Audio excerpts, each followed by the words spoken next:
محترمو تاسو د دې کس دا خبرې اورئ بیا زه ستاسو رد نه پسې څو خبرې کوم. عمران خان تا ویلي چې ګبرانه نه یې موږ نه یریږو شکر الحمدلله تا ویلي دي ستا دپاره جهنم زندهباد ستا دپاره جهنم ته ځو جنت ته داسې خلکو چې څوک د جنت دعوې کوي او موږ ستا سره جهنم ته زندهباد تیار یو. استغفر الله دا کس دومره دا پی ټی آی او د عمران خان په محبت کې راغلی دی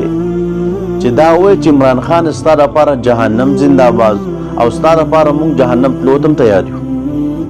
نو د جهنم نه دی لیدلی په قرآن او احادیثو کې د جهنم تذکره نه ده اورېدلې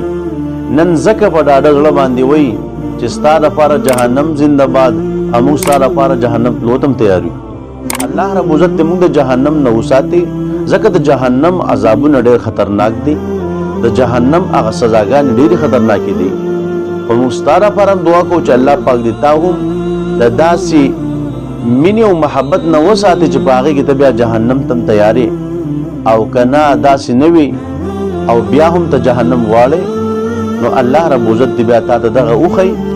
چې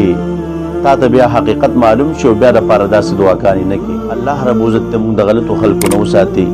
او الله رب عزت ته موږ د نیکانو خلکو ملګري کړي. وما علینا الا البلاغ.